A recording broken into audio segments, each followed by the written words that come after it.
Ang isa sa mga pinaka-importante nga tikang, agod mamintinar ang matinlo nga hygiene sa isa ka persona. Apang makapilabala ka beses ini ginahimo sa isa ka adlaw.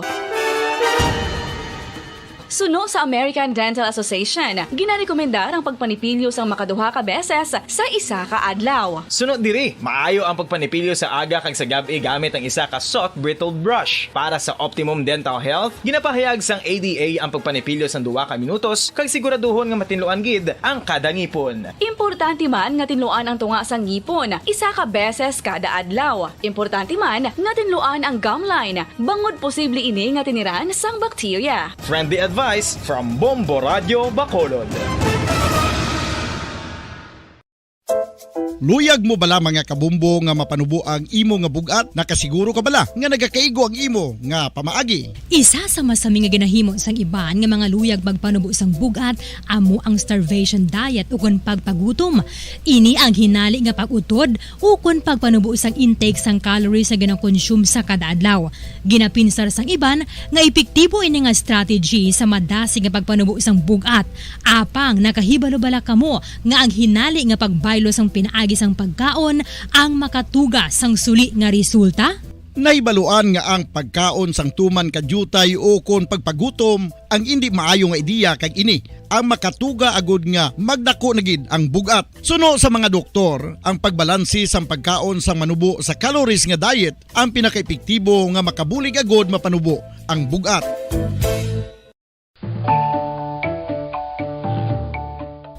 Kabumbo, paborito mo man bala ang tambo? Aton hibaloon kung paano ang nutrisyon nga aton makuha sa paborito naton nga tambo. Ang tambo o kon ang bamboo shoot ang manggaranon sa dietary fiber, manubo ang calories kag puno sang essential nutrients. Suno sa pagtuon sang comprehensive reviews in food science and food safety, ang tambo ang bugana sa protina, carbohydrates, amino acids, minerals, fats, sugars, fibers kag inorganic salts. Santo sa pila ka research, ang phytosterols kag phytonutrients sa tambo ang ideal sa pagtunaw sang harmful LDL cholesterol sa lawas. Ang vitamins kag minerals sa tambo ang ideal man para sa pag-improve sang immune system. Ang antioxidants sa tambo ang importante man para sa pagpabaskog sa sulod kag gwa sang lawas. Santo naman sa research ng Journal of Ethnopharmacology, ang tambo ang mayara sang anti-inflammatory kag analgesic o kon pain-killing properties.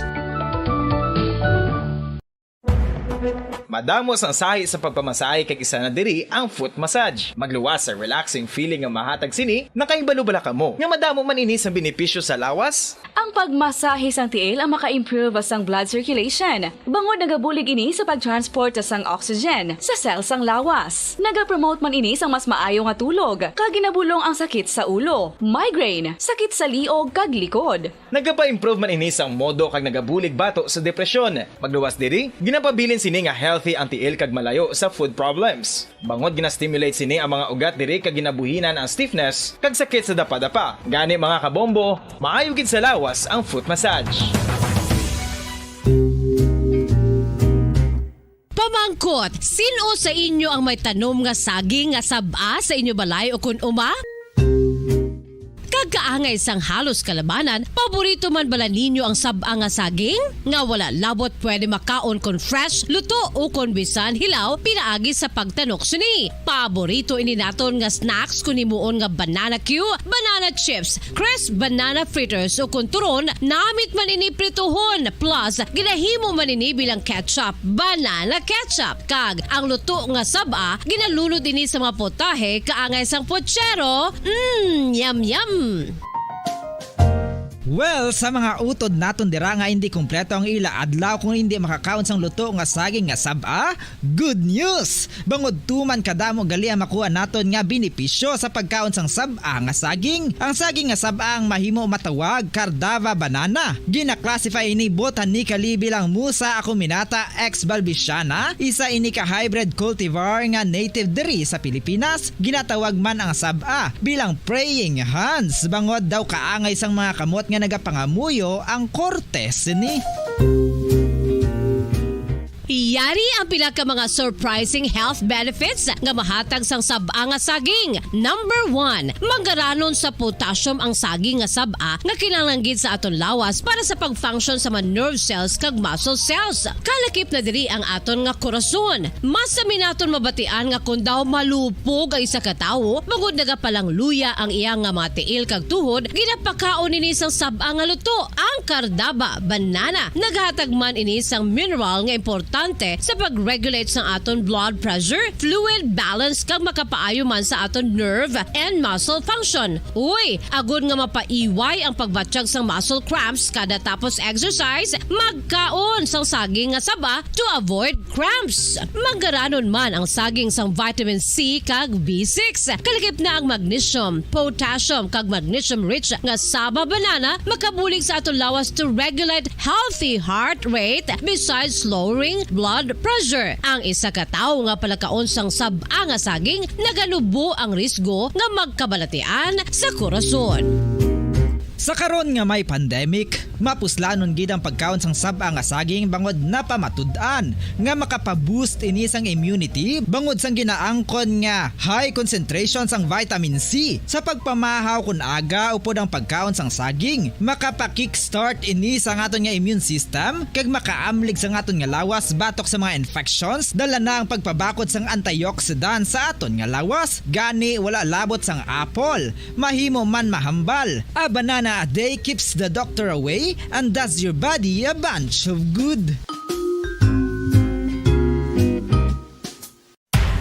Makapila ka beses kung magpangapi sa kadlaw, maghinay-hinay lang sa pag-inom sang kape bagod may ara ini sang hindi maayo nga epekto sa lawas. Apang paano bala mibruan kung masobrahan na kita sa kape? Nahibaluan nga ang 400 mg sang caffeine o kung kapin-apat katasa sang brewed coffee sa isa ka adlaw ang makabig pa nga safe para sa pila ka mga healthy adults. Apang dapat naman ini nga haganaganon kung makabatsyag na sa mga sintomas nga nagapahibalo nga nasubrahan ka na sa kape. Ini ang ginalakipan sang pagsakit sang ulo, hindi makatulog, anxiety, kag masami nga ginanerbiyos, kalakip na ang paglingin sang ulo, pagka-irritable, masami nga pagpangihi, pagpalangurog sang unod, kag pagdasig sang kuba-kuba sang dughan. Gani mga kabombo, hagan-hagan lang sa kape. Mga carcinogenic foods o kuntigi nga mga pagkaon mangintunaan sang cancer.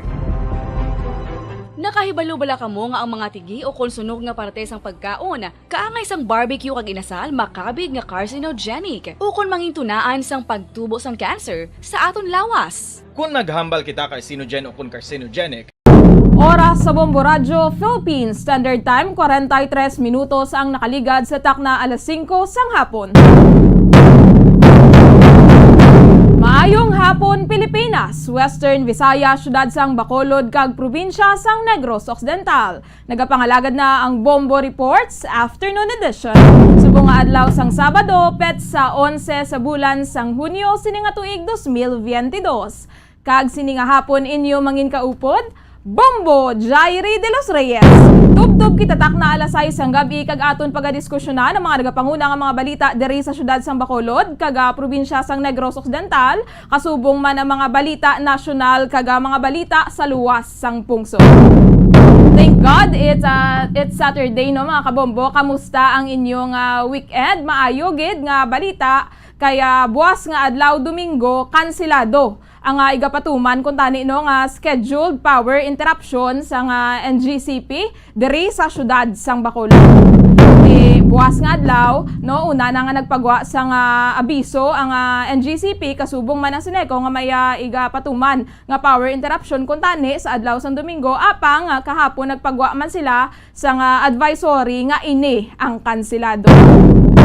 June 12 nga daan buwas no Independence Day kag madamo sa mga programa man o kuna madamo nga mga ahensya all set na no ang mga kapulisan kasubong man ang pilaman ka mga ahensya sa gobyerno sa ila patigayunon nga programa may kaangtanan sa ika 124th nga selebrasyon sa adlaw sang kahilwayan buwas nga adlaw.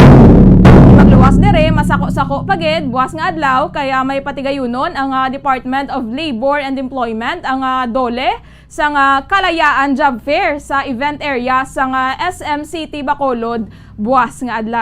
Di opportunity na inino para sa mga nagapangita sa trabaho kaya masobra 6,000. Masobra 6,000 ka mga job vacancies ang at stake sa nasambit nga mga job fair. Alasay sa aga mayara sa patigayunon nga caravan nagikan sa maya Bacolod City Government Center padulong sa SM City. Kaga ini ang pagasundan sa Thanksgiving Mass alas 9 ina sang aga patigayunon. Opening program kaga simultaneous na sa job fair kag mga trainings. Sa karon masobra hindi magnubo sa 50 ka mga employers nga may mga vacancies local kag overseas. Ang sigurado nga makigbahin buwas nga adlaw Domingo kung sa diin na masobra 6,000 ang mga job vacancies.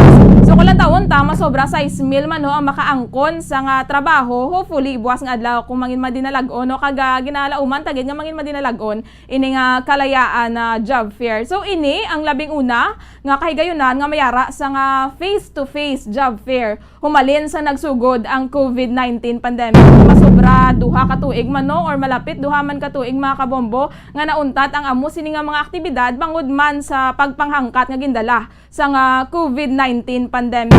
Lauman gid buwas nga madamo-damo no ang taho sa may SM kaya kadamo nga daan sa karon sang nagapangita bala sa trabaho. Especially nga nagamahal man ang mga balaklon sa karon no, although may pagsaka sa sweldo, epektibo, Hunyo man gani, pero may pagsaka man sa presyo sa mga produkto sa merkado. Mayo gid ini nga opportunity no at least makabulig-bulig man bala hindi lamang sa mga nagapangita sang obra kasubong man sa mga employers kag sa ekonomiya man sa syudad sang Bacolod kung madamo sang trabaho. Ang presyo sang produktong petrolyo magasaka na naman sa masunod nga semana. Masubo kaga masakit na naman nga balita no magasugata sa mga motorista kag drivers next week. Kaya may isa na naman kahugnat sang oil price hike epektibo Martes nga adlaw. Sa projection pa lang ini, so sa projected nga price hike, ang presyo sa gasolina ang magasaka sa 59 centavos tubtoba 1 peso kada litro. Ang presyo sang diesel magasaka sa 3 pesos and 92 centavos tubtoba 4 pesos kada litro. Kag ang presyo sang kerosene ang magasaka sa 4 pesos and 66 centavos kada litro. Pero may iban pagid nga mga projections no kay syempre projections pa lang ini may ara man nga mga data nagikan sa iban pagid nga mga projections nga mas mataas nagalabuot pagid sa masobra 5 ka piso ay gasaka sa presyo sang kerosene. Ilan na kasi mana no malin sa Enero nga asod-asod ang pagsaka sa presyo sa produktong petrolyo. Ang tambal magaling sa mga economist lauman pagid sa masunod pagid nga mga binulan ini nga pagsaka no asod-asod nga pagsaka sang presyo sang gatong. Di makaluluoy lang ining mga remedyo general no ang mga may kaya-kaya gani nagaagay ano na lang gidayhan ining mga remedyo general. Kung tani himuan man sang tikang no sang aton nga gobyerno at least bala makapapian-pihan no makabulig-bulig man sa mga pumuluyo nga naga-suffer sa karon sa asod-asod nga pagsaka sining gasolina kaga gatong. Dugay-dugay aton checkeron sa mga report ni Bombo Carlo May Defensor ang tuhoy sa assessment no sa Negros Occidental Police Provincial Office tuhoy sa kaso sa pagpangawat diri sa Negros Occidental. Nagsaka sa masobra 50 ka mga insidente. At lain-lain man ang sahi isang pagpangawat mga kabombo no mayara sa nagapang sulod sa mga pamalay-malay, mara man sa mga nagapang ngawit lang dira no sa may downtown bala nagapang pickpocket. O sa tinalikda na dumduman tami nagtrending gito nga post mo no sa Facebook nga ining si tatay bala 70 years old na masobra nagabaligya na dara siya sa may downtown nga bahin. For sure, yung iba naton nga mga kabombo nakakita na sa ini nga post kay nagtrending gini siya. Si tatay bala 70 years old na nagabaligya dira sa may downtown. Dayon na mayara siya santo sa post no, mayara siya sa 1,000. 70 years old na siya pang ginasaligan sa iyang pamilya. Ti gaugod-ugod na no, ining si tatay, ti may 1,000 pesos sa galing kaya ba nagahilibio ng tigulang, kaya ang 1,000 pesos yagin kawat pa sa mga wala huya nga mga kawatan.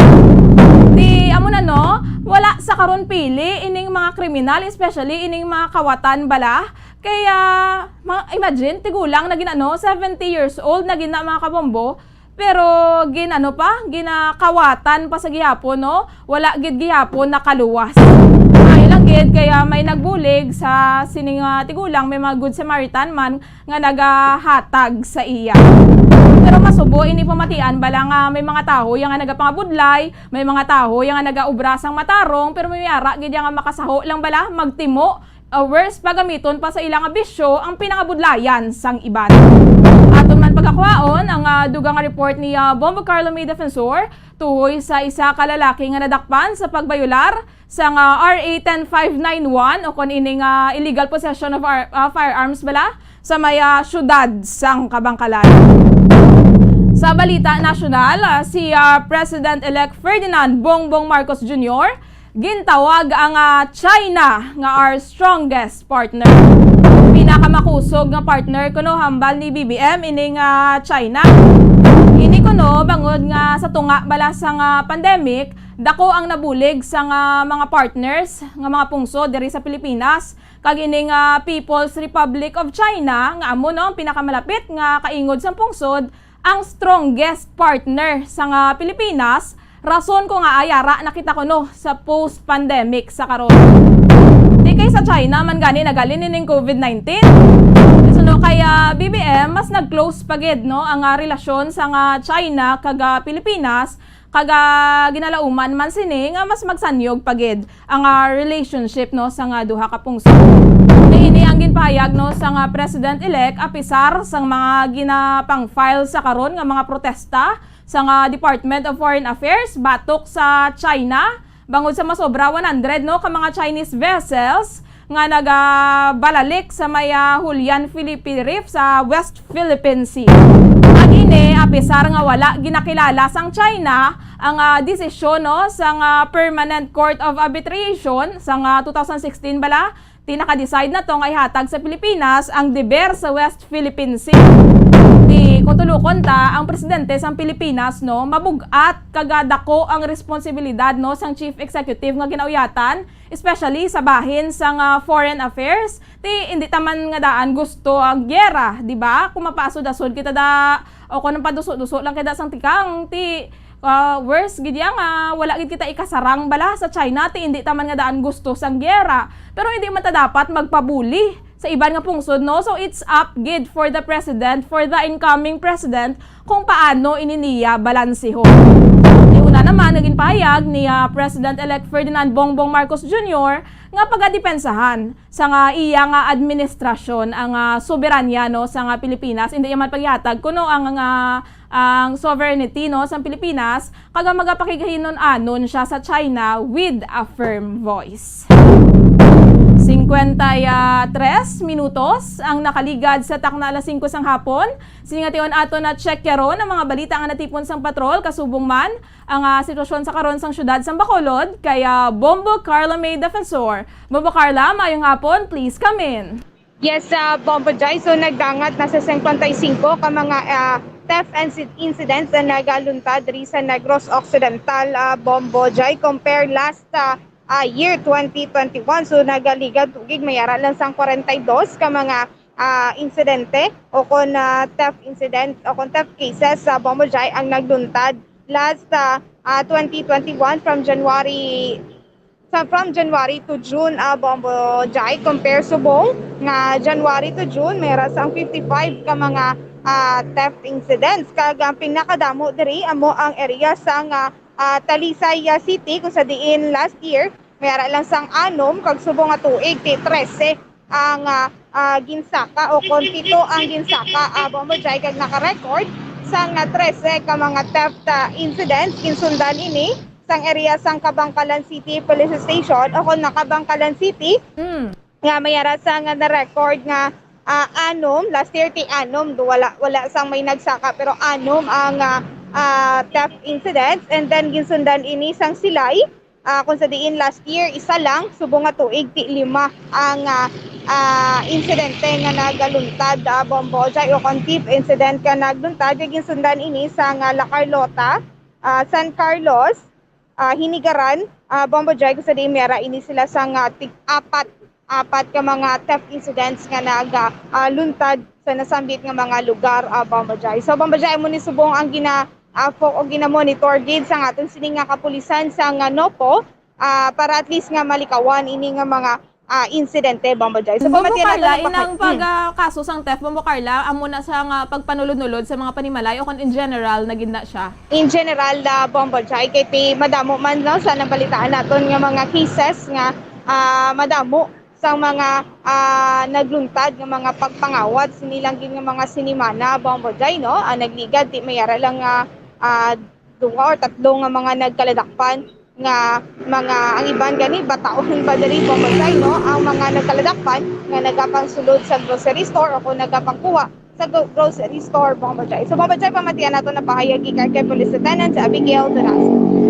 Actually amo ni ang aton ginabantayan subong, no, as of this moment kay damo gid gadamo gid ang aton theft cases.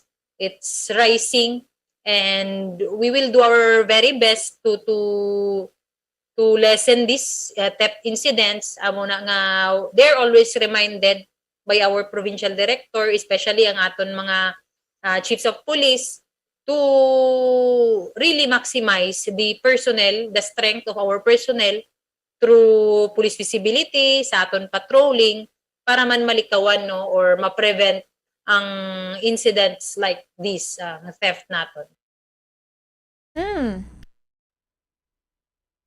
Yes, Bombajay, sa mato na ang pahayagi kay Police Lieutenant Abigail Donasco regarding sa ila sining nga monitoring kag gina-check yaro kung ginapokusan gid nila ay ini nga theft incident Bombajay, no, kay ti 13 sa sining nga tuig 13 gid ang gintaas compare last year Bombajay. Correct, Bombo Carla, no? Kaya kung tulukon ta, mas nagakabala, naging subong ang mga kawatan, bala Bombo Carla, no? Kadamo, kita sa nagaka-report, humalin sa naghalog, ining restrictions, kadamo man sa nga mga reported nga mga theft incident, bala Bombo Carla, kag wala, gid sila pili, tigulang, yes, manda, bata, manda, pigado, manda pa sa makapangawat lang sila. Yes, sakto gid Bombajay, no? Bisan diin lang, no, duging o kung nagaluntad ini nga pagpangawat, hindi man siguro rason ang kapikadukon nga ang mangawat gid ya Bombajay, no, hindi ka man na mabusog sa imo sini nga kawat amo ni pakakaon mo sa imo sini nga pamilya, so hindi man na maayo Bombajay. So kabay pa, no, nga magnubo pagid ini nga mga insidente o kung ini nga theft incident ka nagaluntad sa area sa nga Negros Occidental Bombajay. Yes, Bombajay, samtang isa ka lalaki dakop sa pagbayula sang RA 10591 sa area sang Purok Diwata, Barangay Tapi, Kabangkalan City, Negros Occidental. Ang suspetsado diri amo ang kilala kay Jemar Ortilio. Jemar Ortilio, 40 anyos, sa isa ka truck driver kag residente ini siya sa nasambit nga lugar Bombajay. So ang suspetsado ginyadala kag gin-endorse ini sang Chief Barangay Tanod nga si Joaquin Garaygay, 58 years old, kag residente sa Purok Dundunay, Barangay Tapi, Kabangkalan City, Negros Occidental, Bombajay, kag sang Barangay Kagawad si Kagawad Alicer Gabriel Bombajay. So nakuhaan ini siya ko nadala sa iya sini nga pag endorse ang tanod kag sang Kagawad, isa ka unit sa improvised shotgun o konsulpa, kag mayara sang isa ka cartridge sang 12 gauge shotgun Bombajay, mayara sang isa pagig ka fired cartridge sang 12 gauge shotgun Bombajay. So ari na subong sa kustudiya sang Kabangkalan City Police Station ang suspetsado for proper disposition Bombajay. So kamusta sa karon ba mo Carla ang sitwasyon sa siyudad sa Bacolod? Yes, so far Bombajay, amo ni nga mga inuras sa rush hour, pero hindi gid masyado kagutok, no, ang dalan Lacson na Bombajay. Unlike kagahapon nga amo ni oras nagaginutok gid ang mga salakyan sa dalan Lacson na Bombajay. So far getting weekend subong, no, ti kalabanan naton makitaan mga private nga mga salakyan to mga single nga motor Bombajay. Sige Bombo Carla, madamo gid nga salamat. Bombajay, may nag-report gikan sa patrol ini si Bombo Carla May Defensor para sa Pambansang Radyo ng Pilipinas, Consistent Patrol number 1 sa Bacolod, Basta Radyo. Bombo! Madamo gid nga salamat kay Bombo Carla May Defensor sa mga balita nga natipon sang patrol. Dugay-dugay mga kabombo, magasunod na ang Bombo Network News, mga labas, mainit-init, kaga nagapanguna nga mga balita nasyonal. Apang antes ina, no, magabuya kita anay sa pila ka mga importante nga mga pahanumdom. Ano ang masaming nga rason sa pagsakit sa atong tiyan? Ang pagsakit sa atong tiyan, ang bangod sa sahi sa pagkaon nga aton masami ginakaon. Suno sa oncologist nga si Dr. Isaac Ano ang David masaming nga rason Ampilisikan, sa ang masaming pagsakit nga sa sakit sa atong tiyan. tiyan? Ang bangod sa sakit sa atong tiyan, Suno ang diri, bangod sa sahi ang sa pagkaon pagsaka nga sa aton asid masami ang ginakaon. nagatugas sa Suno sa pagsakit oncologist sa nga si tiyan. Dr. Isaac. Mga motorista ay nagkukumahog na ho sa pagpapakarga ng mga pangunahing gas dyan sa mga pangunahing gas station dahil na naman sa nakaambang oil price hike. Samantala, 16 na rehiyon sa Pilipinas nakapag-issue na ng wage order para yan sa implementasyon ng dagdag na arawang sahod. Nasa 7.4 milyon na halaga ng shabu na kumpiska high value target sa regional level. Sugatan naman ho matapos makipagbarilan umano sa mga otoridad. Ang pagsusuot naman ng face mask mananatili pa rin sa lungsod ng Mandawi at Cebu City. At sa atin pang dagdag na balita, isa patay, 3 sugatan sa entrapment operation laban sa mga smuggler at nauwi nga sa shootout dun ho sa bahagi ng North Cotabato ayon sa PNP. At sa ating international news, ang North Korea naghirang ng pinakaunang babae na foreign minister. Sa ating balitang palakasan ng Boston Celtics superstar na si Jason Tatum ay sinisisi ang sarili sa pagkatalo ng team. Babawi raw sa susunod na laban. Ito ho yung kanilang Game 5. Bago sa detalye, kami ang inyong mga tagapagbalita. Ako si Bombo Jane Buna. Ako naman si Bombo Dennis Hamito at ngayon sa ating mga detalye. Ang mga motorista, mga kabombo ay nagkukumhog ngayon sa iba't ibang himpilan ng mga gas o gasoline station sa buong kapuluan. Ito'y kasunod nga mga kabombo ng nakamba na naman na oil price hike at inaasahan na ipapatupad ito sa Martes susunod na linggo.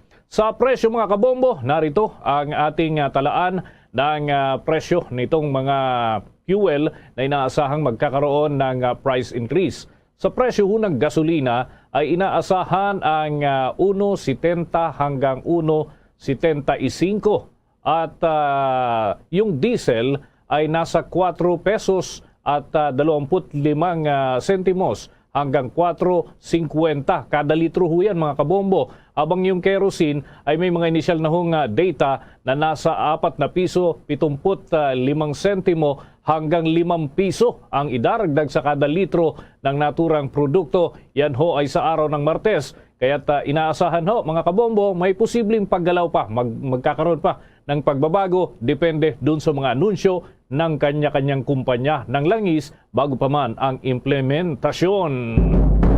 Samantala, inihayag ngayon ng Transport Group na dapat isaalang-alang ng national government ang muling pagbuhay sa Oil Price Stabilization Fund sa gitna nito ng sunod-sunod na pagtaas ng presyo ng langis sa mga nakalipas na buwan at ang kawalan naman ng katiyakan ng katatagan ng presyo ng langis dahil sa patuloy na digmaan sa pagitan ng Russia at Ukraine.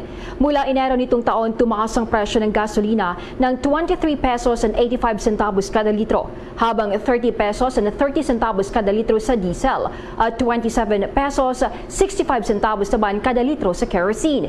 Ayon kay Attorney Vigor Mendoza II, chairman ng Transport Group 1 Utak, na ang muling pagbuhay sa Oil Price Stabilization Fund o OPSF ay makakatulong ito sa publiko sa pagharap sa pagtaas ng presyo ng langis, lalo na't nagkaroon na ng kakapusan sa mga pampublikong sasakyan, lalo na sa Metro Manila dahil sa desisyon ng ilan sa mga driver at operator na itigil ang operasyon sa serye ito ng pagtaas ng presyo ng langis. Ilan din sa mga magsasaka at mangingisda ang napaulat na gumamit na ng alternatibong kabuhayan dahil hindi niya nakayanan ang presyo ng mga produktong langis na ginagamit nila sa pagsasaka at pangingisda. Sinabi ni Mendoza na ang mga masamang epekto ng pagtaas ng presyo ng langis ay nangangailangan ito ng pagbabalangkas at pagpapatupad ng mga hakbang na magpapagaan sa epekto ng kawalang katatagan ng presyo ng langis. Isa na rito ang muling pagbuhay sa OPSF na sinuportahan mismo ni President-elect Ferdinand Bongbong Marcos noong panahon ng kampanya. Idinagdag pa ni Mendoza na sumang-ayon siya kay Marcos na humarap ito sa isang talakayan sa Town Hall sa Marikina kasama ang mga Transport Group at iba pang grupo noong panahon ng kampanya. Oras natin sa buong kapuluan ay 3 minuto na makalipas ang alas 6 ng gabi. Kuha muna tayo ng ulat mga kabombo. Yung Commission on Human Rights ay ikinagalak daw yung pangako ni President-elect Ferdinand Marcos Jr. na pangangalagaan ng kanyang papasok na administrasyon yung karapatang pantao. Mahalaga po ito mga kabombo. Ating pakinggan ang ulat ni Bombo Elmar Acol. Mga kabombo kay Sir Nation, ngayon pa lamang ay approve na sa Commission on Human Rights ang mga pahayag pronouncement ni President-elect Bongbong Marcos kaugnay pa rin sa karapatang pantao sa ating bansa.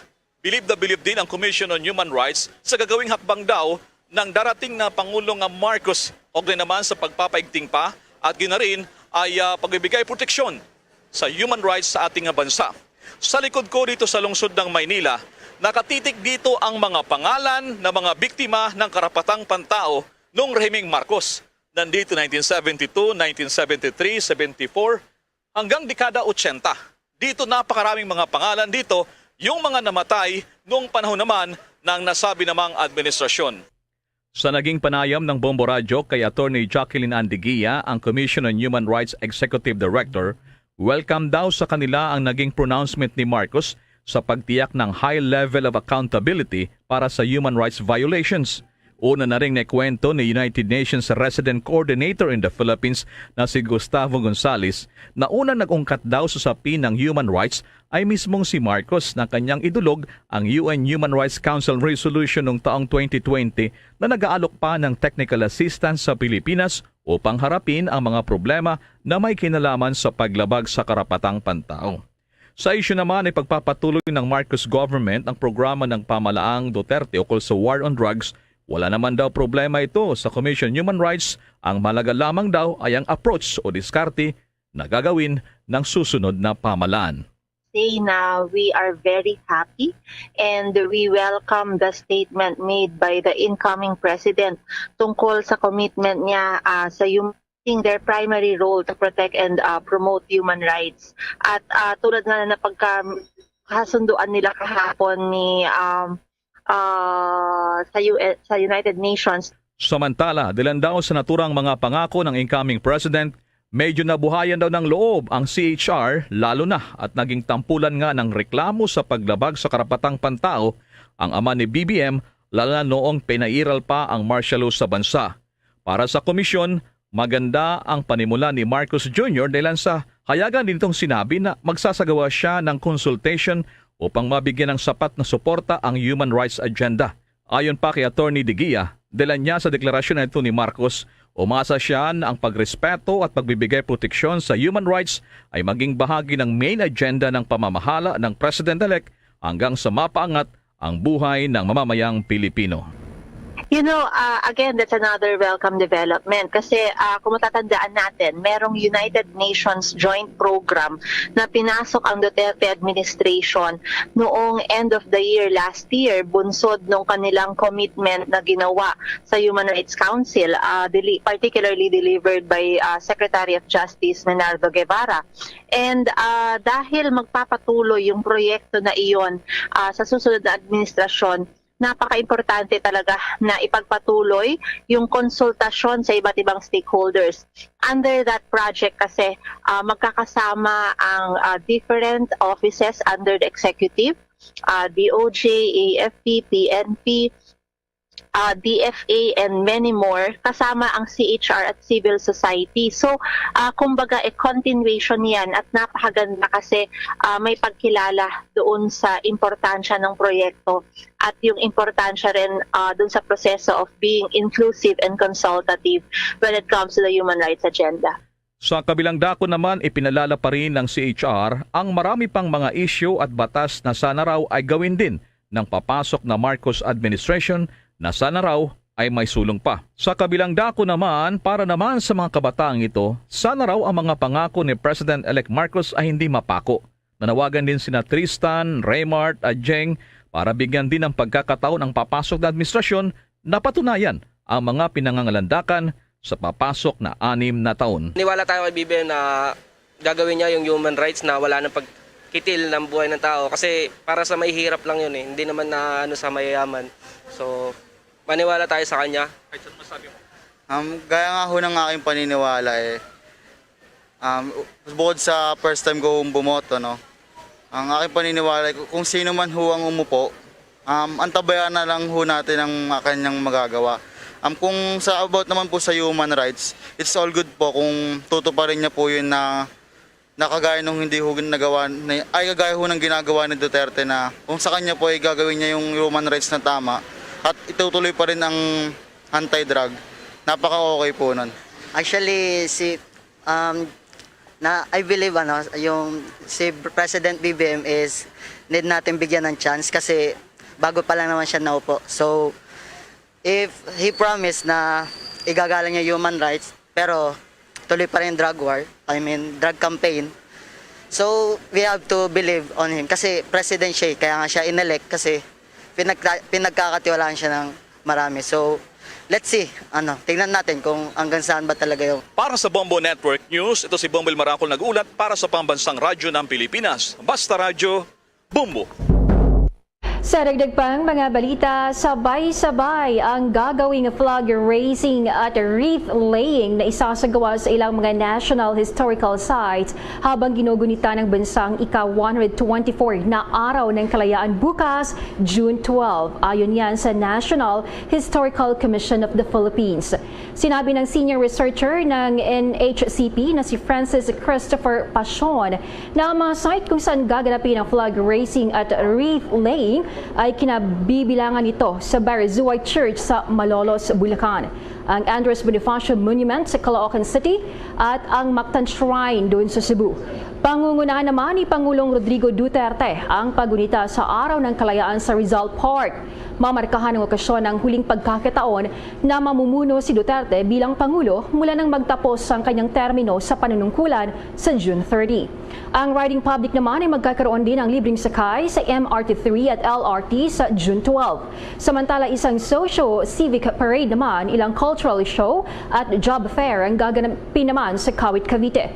Ang munisipalidad kung saan idineklara ni Emilio Aguinaldo ang unang Pangulo ng Pilipinas ang Araw ng Kalayaan noong June 12, 1898. Narito ating pakinggan si National Historical Commission of the Philippines Senior Researcher Francis Christopher Pasion.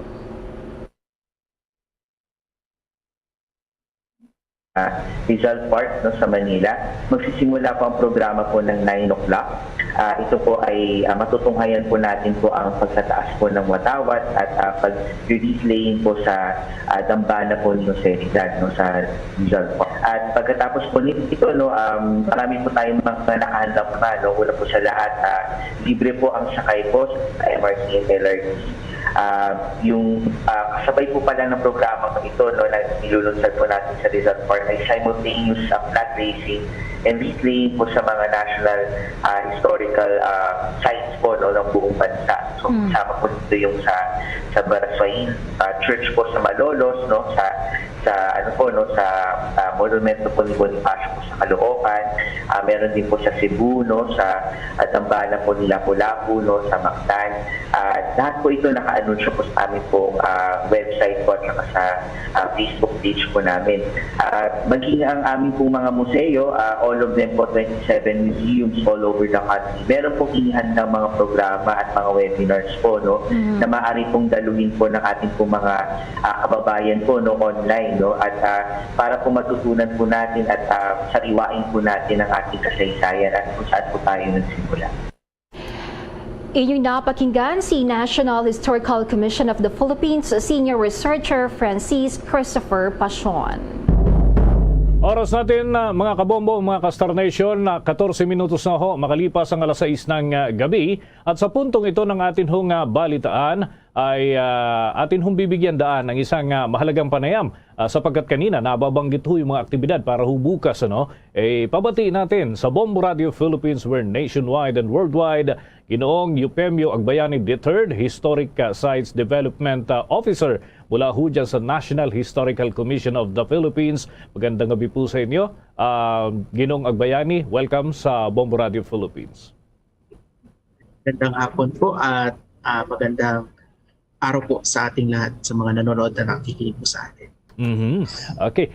Ano po yung mga nakahanay na mga aktibidad bukas maliban ho dun sa mga nabanggit na kanina? Ano ho yung physical na aktibidad na pwedeng puntahan ng ating mga kababayan at ano naman yung pwedeng mag-participate yung atin hong lalo na yung mga estudyante through online na available hong mga aktibidad? Bali po, I think nabanggit na sa report po kanina na magkakaroon po ng pangunahing pagdiriwang ng Araw ng Kalayaan sa umaga po dito sa Rizal Park sa Maynila na pangungunahan ni Pangulong Rodrigo Roa Duterte. Pero lahat po ng mga local government units sa buong Pilipinas ay hinahikayat din na magsagawa ng kanilang programa. At sa katunayan po, ilang lugar po yung mayroong nakahanda na at sigurado po tayo magkakaroon. Tulad doon sa pinaglabanan ng Royal Shrine sa San Juan, sa actual site ng declaration sa Museo Emilio Aguinaldo sa Cavite, sa Baraswa Aid Church sa Malolos, Bulacan, sa Mausoleo de los Veteranos de la Revolucion sa Manila North Cemetery, sa Bonifacio National Monument sa Caloocan, at yung site ng first anniversary ng Independence Day sa Pamintuan Mansion sa Angeles, Pampanga. Pero din po sa Cebu, sa Lapu-Lapu City at sa Davao City. Para naman po sa publiko, I think nabanggit na rin kanina na magkakaroon ng mga job fair, yung mga programa po nabanggit, itong pag-aalay ng Bulaklak at Patataas ng Watawat ay i-broadcast naman po ng live. So pwede nyo pong i-follow ang Facebook page ng National Historical Commission of the Philippines para mapanood po. Kaya para kahit limitado lamang yung physical na makadadalo, lahat tayo maaari makiisa sa gawain ito. Magkakaroon din po tayo ng dalawang konsyerto, musikahan para sa kalayaan, nagaganap po sa Open Air Auditorium ng Rizal Park at 4:30 p.m. And sa 7 p.m. naman po magkakaroon ng konsyerto ng mga awiting sinulat ni national artist Ryan Cayabyab sa Metropolitan Theater sa Maynila. At dahil po limitado lang ang tickets, ila-livestream po nila ito para mapanood natin. Hopefully sa pamamagitan po ng mga mapapanood nating programa ay mag-aalab po yung ating pagmamahal sa bayan at may inspire po tayo na magtulungan sa ating pagsuong sa hamon ng panibagong bukas, sabi nga ng tema ng ating Independence Day ngayon. Okay. So bago ipagpatuloy yung akin pong iba pang katanungan, bibigyan dan ko muna ang baka may katanungan si Bombo Jane. Bombo Jane. Sir, may public events po bang dadaluhan si President-elect Bongbong Marcos at Vice President-elect Sara Duterte Carpio? Sa pagkakaalam po namin dito sa opisina, wala naman po abiso na mayroon po silang attendan, but they're free to attend. Inaasahan din siguro natin dahil incumbent mayor pa rin po si VP-elect Sara Duterte, ay inaasahan natin siguro siya i-attend sa programa sa Davao City. Pero hindi po natin sigurado kung saan po sila talaga nadalo. And wala pa naman po abiso sa amin na attend siya kasama ni Pangulong Duterte dito sa Rizal Park. Okay. Nakabalik na po ba sa normal yung kalagayan ho ng ating mga historical sites na talagang ito yung pinupuntahan kasi ng mga turista? Bukas na ho ba ang mga ito para ho sa mga lokal at lalo na yung mga dayuhang turista, sapagkat nung nag-anunsyo ang Department of Tourism ay isa ho ito doon sa mga pangunahing inaalok doon ho sa mga dayuhang turista? I can speak siguro po doon sa 27 museums na hawak po ng National Historical Commission of the Philippines mula Ilocos Norte hanggang Dapitan sa Zamboanga del Sur. Bukas po ang mga ito at tatanggap po ng bisita sa Araw ng Kalayaan. Hindi kahit po magpaalam muna bago pumasok, pero dahil medyo maluwag na at medyo napagtatagumpayan na natin yung COVID-19, open naman na po talaga siya sa public at inianyahan nga namin lahat na bumisita sa mga museo ito. I think yung iba pa mga liwasan tulad ng Rizal Park ay bukas din sa mga bisita, especially after nung program po natin sa umaga. Yung magkaroon lang po ng mga area closures at road closures, pero after po nun, pwede na po pumunta ay ating mga kababayan at kahit yung mga dayuhang turista sa mga popo na ito. Okay. So, bukod sa mga aktibidad para sa Araw ng Kalayaan bukas, ano pang mga historic event ang nakahanay ngayong buwan? Bale, sunod-sunod po, June 19 sa susunod na linggo mismo ay birthday naman po ng ating pambansang bayani Jose Rizal. So magkakaroon po ng mga pagunita sa sa kung saan siya pinanganak sa Museo Jose Rizal Calamba, sa kung saan siya pinatapon sa Museo Jose Rizal Dapitan, at sa kung saan siya kinulong bago po siya binaril sa Museo Jose Rizal Fort Santiago sa Intramuros, Maynila. Magkakaroon din po, ito local naman po ito, I think magkakaroon din po ng mga pagdiriwang ang lungsod ng Maynila for Araw ng Maynila sa June 24. And nakasabay po nung pag-inaugurate po ng bagong Pangulo at Pangalawang Pangulo ay usually ginugunita din po yung Philippine-Spanish Friendship Day. So yung buwan ng Hunyo ay napakarami po ng mga magugunita po na mga historical events na pwede din po i-observe ng ating mga kababayan. Maiba lamang ho ako, no? Sapagkat naobserbahan ho sa ilang pagkakataon, lalo na ho kalat na kalat din sa internet, may mga sinasabi ho na bumaba yung awareness ng mga kabataan sa history, ano? At pati na yung iba pang kultura ng ating bansa. Anong nakikita po ninyong dapat na tutukan para manumbalik kahit papaano, unti-unti man, at least manumbalik yung interes ho ng mga bata sa pag-aaral ng ating sariling kasaysayan at yung iba pang may kaugnayan din po dito? Ako po sa palagay ko nagsisimula ang historical awareness sa bahay. Speaking for myself po, ako po ay nahilig sa kasaysayan dahil po yung aking mga magulang ay binili ako ng kopya ng isang albanak na punong-puno ng mga historical images, stories. No? So nagsisimula po ito sa bahay. At kung meron man po tayo nakikita pagkukulang sa sistema ng edukasyon, pagkaman alam ko po at lahat ng mga teacher po nakakilala ko, they are doing their best to teach history in a very engaging manner. Sa palagay ko, pwede nating mapunan kung ano man yung mga pagkukulang sa pamamagitan ng pagpunta sa mga museo, sa pagdalo sa mga gawaing nakakapag-inspire ng mga tao para matuto. Meron din pong hinahandang symposium ang Department of Education. Mapapanood pa rin po yun sa Facebook page nila ng DepEd Philippines. At sa palagay ko rin po, maganda din na yung paraan po natin ng pagkikwento sa ating kasaysayan ay hindi lamang sa pamamagitan ng pagmememorya ng petsa, pagmememorya ng pangalan o ng mga po na pangyayari, kundi trato natin parang telenovela na nakikita natin paano nagko-connect yung isang pangyayari sa susunod na mangyayari at paano nakaka-apekto yung mga pangyayari yun sa buhay natin. Kasi karamihan po sa mga natatamasa nating kalayaan ngayon at kahit yung mga hinaharap po nating problema, may mga kaugnayan po yan sa nakaraan na kapag po talaga masusi po natin pag-aaralan, kung talagang e-effortan po natin mag-sarili, matutuklasan natin, ganun pala yun. So muli, kailangan po magsimula yung pag-uusap tungkol sa kasaysayan sa bahay. Pwede po tayo makalakok sa mga gawain, pumunta sa museo, manood ng mga historical films. Kasi kahit po hindi siya 100% accurate kasi may kailangan hinahabol tayong runtime and everything. Parang po siya, pang-come on, pangbuhay ng curiosity para sa mga kabataan. At hindi lang sa mga kabataan, pati po sa mga naunang henerasyon, I think kailangan din po nating reviewin yung mga bagay na natutunan natin noong tayo nasa paaralan. Okay.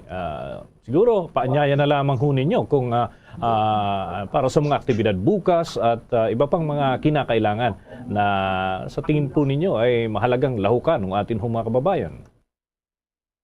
Muli po, inaanyayahan natin ang lahat na ipagdiwang ng ating Araw ng Kalayaan, nasaan man sila sa Pilipinas o nasaan man sa mundo. Kapag i-follow nyo po yung hashtag Kalayaan 2022, makikita nyo po doon yung iba't ibang mga gawaing inihanda ng pambansang pamahalaan sa pangunguna na rin ng National Historical Commission of the Philippines at ang iba pa, napakaraming iba pang ahensya na ginawa para ipagdiwang yung mga kalayaan na mayroon na tayo at pagsikapan na madama ng lahat ng Pilipino yung ating kalayaan. Kalayaan sa pananampalataya, kalayaan sa pananalita, kalayaang ekonomikal, no? Kaya may job fair po tayo din inihanda. At saan man tayo, pwede po natin ipagdiwang ang ating kalayaan. With that, maraming salamat po, Ginoong Eufemio Agbayani III, sa inyo pong inilaang oras at mga pagpapahayag ng mga aktibidad ho para sa araw ng bukas at sa mga susunod pa na tackle na din ho natin. Maraming salamat po. Magandang gabi po sa inyo. Magandang gabi din po. at Happy Independence Day po sa Mga kabombo, mga ka-Star Nation, atin hong nakausap si Ginong Eupemio Agbayani III, Historic Site Development Officer mula ho siya sa National Historical Commission of the Philippines. Sa dagdag pang mga balita, iniulat naman ng Department of Health na unti-unting tumaas ang kaso ng COVID-19 sa Metro Manila, ngunit nilinaw ng kagawaran na hindi pa ito nakakaalarma. Sinabi ni Health Undersecretary Maria Rosario Vergere na ang Capital Region ay nag-post ng 1.6% na pagtaas sa positivity rate. 14 naman sa 17 na lugar sa bansa ang may positive growth rate. Iniugnay ni Vergere na ang pagtaas ng mga bagong kaso ng COVID-19 ay dahil ito sa pagkakaroon ng mas maraming transmissible Omicron subvariant at ang pagbaba ng immunity ng populasyon. Nakapagtala ang Pilipinas ng 287 bagong kaso noong Biyernes pa lang. 121 dito ay nagmula sa Metro Manila. Oras natin sa buong kapuluan mga kabombo, mga ka-Star Nation, 25 minuto na makalipas ang alas 6 ng gabi. Aasahan ang mga manggagawang may minimum na sahod. Yan ho sa region, yung Eastern Visayas region.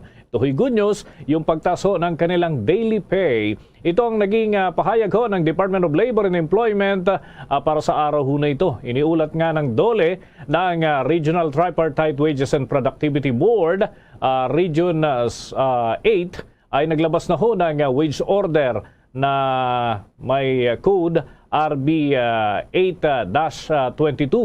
Ang desisyon ay nagbibigay ho ng 50 piso na dagdag sahod na magmumula sa mga tranches na 25 pesos sa bisa naman ho ng wage order at isa pang 25 pesos sa Enero ng taong 2023. Pagkatapos ho ng full implementation ng wage tranches, ang mga manggagawa sa non-agriculture sector at yung mga nasa retail and service establishments na nagpapatrabaho ng nasa 11 o higit pang mga manggagawa ay tatanggap ho ng arawang sahod na 375 pesos. Samantala, ang mga manggagawa naman sa sektor ng agrikultura, ganun din yung sa cottage at handicraft, pati na ho yung retail and service establishments na nagtatrabaho kung saan may 10 manggagawa o kaya naman ay mas mababa, ay tatanggap ng arawang sahod na 345 pesos. Ganun din ang Regional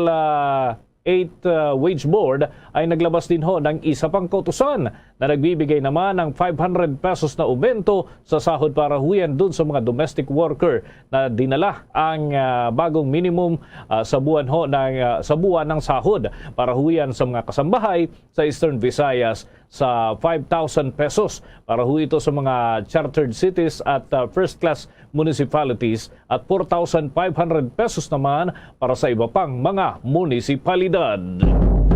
Nakadetect ang Philippine Institute of Volcanology and Seismology ng 178 volcanic earthquake sa Mount Bulusan sa nakalipas na 24 hours. Mas mataas ang record kaysa 149 volcanic earthquakes na namonitor noong nakaraang araw. As of 5 a.m. bulletin kanina, sinabi ng PHIVOLCS na naglabas ang bulkan ng 613 toneladang sulfur dioxide. Ang plume mula sa bunganga ng bulkan ay may sukat na 150 metro ang taas. Samantala, sinabi naman ng PHIVOLCS Head at Science and Technology Undersecretary na si Renato Solidum Jr. na ang hydrothermal activity ay tuloy-tuloy at maaring mauwi sa panibagong phreatic eruption. Noong Biyernes ng hapon, muling ipinag-utos ng lokal na pamalaan ng bayan ng Huban sa Sorsogon ang preemptive evacuation ng mga residenteng nakatira sa 4 to 6 kilometer danger zone. Itinaas ng PHIVOLCS ang status ng bulkan sa Alert Level 1 matapos itong nagbuga ng steam-rich gray plumes na tumaas ng humigit kumulang 1 kilometro noong Hunyo 5. Abangan mamaya mga kabombo, mga ka-Star Nation sa ating balitang palakasan. Abangan ho yung samut-saring reaksyon dito sa mainit pa ring laban sa NBA at iba pa hong mga balitang palakasan mamaya lamang. Samantala, kailangan umanong pagtingin pa ng susunod na administrasyon ang sektor ng agrikultura sa ating bansa. Ayon nga kay incoming National Economic and Development Authority o NEDA Chief Arsenio Balisacan, ang hindi pagdepende sa pag-import sa ibang bansa para ho sa pag-abot ng food security sa gitna ng banta ng krisis sa pagkain ay nangangahulugan din ng pag-alalay sa ating mga sariling magsasaka. Paliwanag niya na hindi kakayaning umasa lamang sa pag-aangkat ang anumang kakulangan sa atin, lalo na dun sa mga produkto na madalas na ini-import. At kinakailangan din ho na ikonsidera ang klima, yung mga naitatalang peste at yung kondisyon ng lupa sa ating mga sakahan. Binigyang din pa ni Balisacan na dapat palakasin pa ang research and development sa naturang sektor para magkaroon tayo ng farm modern varieties at new species na aangkop naman sa mga kanayunan kung saan ho ay malakas o malaki ang produksyon ng mga inilalabas na produkto. Bukod dito, nais din niya na mapalakas pa ang manufacturing sector, lalo na ho sa rural areas para na rin sa developmental projects.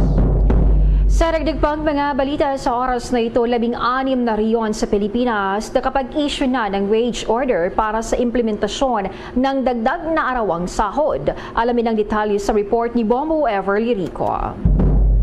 Nakapag-issue na ang mga Regional Tripartite Wages and Productivity Board mula sa 16 na rehiyon sa buong bansa ng kani-kanilang wage orders para sa implementasyon ng karagdagang arawang sahod. Ito ang kinumpirma ngayong araw ni Director Rolly Francia, ang siyang Information and Publication Service ng DOLE sa eksklusibong panayam ng Bombo Radio. Ayon kay Director Francia, asahan na mula ngayong buwan ng Hunyo ay matatanggap na ang dagdag na sahod. Makikinabang sa aumento sa sahod ang mga minimum wage earners, kabilang na ang mga kasambahay. Nauna nga rito, epektibo noong June 4 ang 33 pesos na wage hike dito sa National Capital Region, kung saan tumaas na sa 570 pesos ang kasalukuyang arawang sahod ng mga manggagawa sa non-agriculture sector, habang nasa 533 pesos naman para sa sektor ng agrikultura. Sa 16 na rehiyon na sakop ng National Wages and Productivity Commission, ibig sabihin, mga rehiyon yan na merong Regional Tripartite Wages and Productivity Board, lahat po sila ay nakapag-issue na ng wage orders. Ibig po sabihin, sa buwan pong ito ng Hunyo, matatanggap na po ng ating mga kababayang manggagawa ang adjustment sa kanilang arawang sahod na nagbavari sa iba't ibang na meron iba't ibang rates. Depende po sa determination ng mga regional wage boards. Ulitin ko po, lahat po ng 16 na regions na merong regional tripartite wage boards under the jurisdiction po ng National Wages and Productivity Commission, kapag-issue na po sila ng kanilang wage orders na tatakda ng karagdagang sweldo, arawang sweldo sa minimum na pasahod. Samantala, hindi naman makakadalo si President-elect Ferdinand Marcos Jr. sa gaganaping main job fair events sa Bulacan bukas June 12 kasabay ng pagdiriwang ng Independence Day. Ayon kay Director Francia, hindi makakadalo si incoming President Marcos Jr. dahil sa kanyang busy schedule, subalit kakatawan sa kanya si incoming Executive Secretary Attorney Vic Rodriguez. Aabot nga sa mahigit 100,000 ang magiging alok na trabaho sa isasagawang job fair ng Department of Labor and Employment bukas, kung saan nasa mahigit 75,000 ang local job openings at nasa mahigit 27,000 naman ang available na trabaho abroad. Ilan sa mga bakanting trabaho sa bansa na maaaring applyan ng mga job seekers: ang production operator, customer service representative, jail officer, loan officer at sewing mechanic. Habang ang in-demand naman na trabaho sa ibang bansa na maaaring applyan sa mga job fair sites ay ang nurses, factory worker, household workers, carpenter, electrician, mason at cleaner.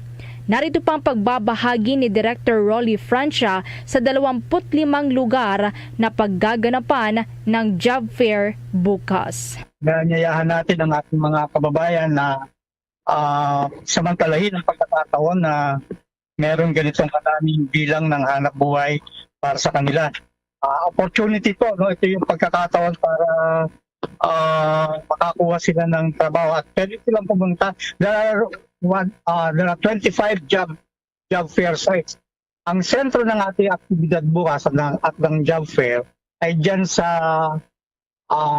provincial gymnasium sa Bulacan Gymnasium, Provincial Gymnasium sa Malolos, Bulacan. At marami pang mga lugar na katulad ng bukod dyan sa Bulacan Capital Gymnasium, sa Region 1 o sa Carmona, Bombo Elmar, ang job fair ay idaraos sa Bishop Carlito Senson Sports Center sa St. Louis University sa Baguio. Samantalang sa NCR, dyan sa NCR, apat yung lugar, Robinson's Place Manila, sa Pasig City Sports Complex, Vista Mall sa Taguig, sa Fortuna Village Gymnasium sa Parañaque.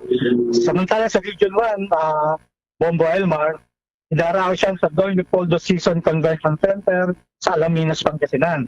Sa CSI City Mall, San Fernando, La Union, sa Candon Civic Center sa Candon City at sa Nepo Mall, Dagupan, Pangasinan.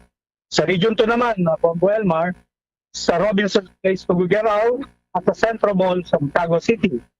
Samantalang sa Calabarzon, sa SM City Calamba City at sa Metro Centro Mall sa Santa Cruz, Laguna. Sa Mimaropa naman, Bombo Elmar, ito ay gaganapin sa City Mall, Calapan City, Oriental Mindoro. Samantalang sa Region 5, ito ay gagawin sa Provincial Gymnasium. At sa Region 6, ito ay sa SM City Bacolod, sa Bacolod City. Sa Region 7 naman, ito ay gagawin sa Robinson's Galleria Cebu at sa Lamberto Matias Sports Complex sa Dumaguete City. Sa Region 8, ito ay sa Robinson's North at Loban. At sa Region 9, sa East Wing Ground Floor, KCC Mall sa Zamboanga City. Samantalang sa Region 10, ito ay sa Event Center, Lincoln Center, Cagayan de Oro City. Sa Region 11, sa Davao Region, ito ay sa MCCC Mall, Buhangin, Davao City. Sa Region 12, ito ay magaganap sa Events and Convention Center sa KCC Mall, Quezon, General Santos City. At sa Caraga, Damuli, ito ay magaganap sa Robinson's Place, Buksan City. Samantala, pinag-iingat naman ang publiko na nakakatanggap ng mga text messages hinggil sa mga trabaho na nag-aalok ng malaking pasahod. Ingatan po natin yan mga kababayan kasi malinaw po kami. Wala naman pong uri ng trabaho na tatanggap ka ng 9,000 a day o 10,000 a day o 20,000 o 30,000 yun.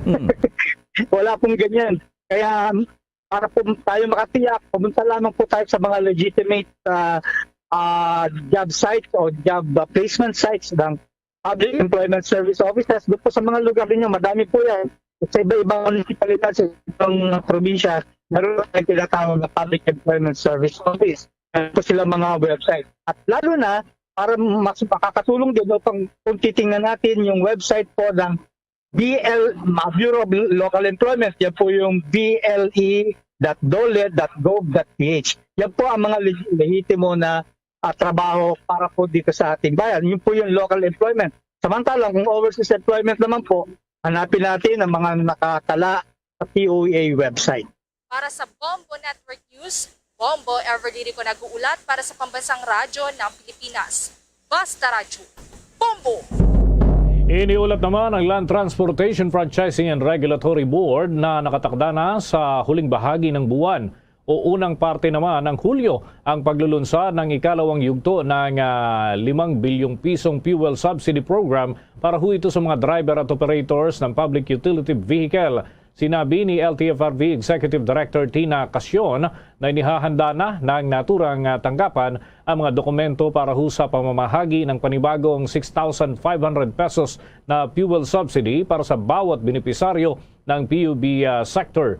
Dagdag pa nito na noong nakaraang linggo ay wala pang 5,000 sa 377,000 na beneficiaries ang nakatanggap ng naunang tranche ng food subsidy o ng fuel subsidy. Inilabas naman ng LTFRB ang listahan ng mga benepisaryo na may credited fuel subsidy. Nahahati sa dalawa na magkapantay na tranches, 5 bilyong piso ang fuel subsidy program ho ng gobyerno. Kaya naman ito ay naglalayo na palawigin ang 6,500 na cash grants sa bawat isa sa 377,000 na mga benepisaryo, kabilang na ho yung LTFRB supervised PUB drivers and operators, maging yung tricycle drivers at operators sa ilalim ho yan ng Department of Interior and Local Government, at ang delivery riders sa ilalim naman ng Department of Trade and Industry. Ayon sa LTFRB, nagsilbing stopgap measure ang fuel subsidy na ito, kapalit ho ng hinahangad na minimum fare hike sa gitna na rin ng tumataas na presyo ng langis. Ngunit sinabi ni Casyon na nagpasya ang LTFRB na repasuhin ang naunang desisyon nito na tanggihan ang pisong provisional minimum jeepney fare hike na petition sa gitna ng patuloy naman na paglobo ng presyo ng gasolina. Bago gunitang sa unang bahagi ng linggong ito ay naprubahan ng ahensya ang piso na provisional increase sa minimum fare ng mga jeepney, lalo na sa Metro Manila, ganun din sa Region 3 at maging sa Region 4. Ibinunyag naman ng Department of Foreign Affairs o DFA na muling nagprotesta ang Pilipinas sa iligal na aktibidad sa maritime ng China sa Ayungin Shoal. Sinabi ng DFA na nagprotesta ito sa mga sumusunod na insidente na kinasasangkutan ng China sa nasabing lugar. Ito ang iligal na pangingisda ng China, pag-shadow sa mga barko ng Chinese Coast Guard na mga bangka ng Pilipinas sa isang rotation and reprovision mission, at paglalagay ng mga buoy at fish net na nakaharang sa pasukan ng shoal. Muling iginit ng DFA na ang Ayungin Shoal ay nasa exclusive economic zone ng bansa at hindi maaaring magsagawa ng anumang aktibidad doon ng China. Dagdag pa nito na walang karapatan ng China na mangisda, magmonitor o manghimasok sa mga lehitimong aktibidad ng Pilipinas. Pagkatapos ay hiniling ng DFA sa China na tuparin ang mga obligasyon nito sa ilalim ng international law at ang 2016 Arbitral Award na patuloy na tinatanggihan ng China. Noong Webes, nagprotesta ang DFA sa pagbabalik ng mahigit 100 Chinese vessels sa Julian Felipe Reef sa West Philippine Sea.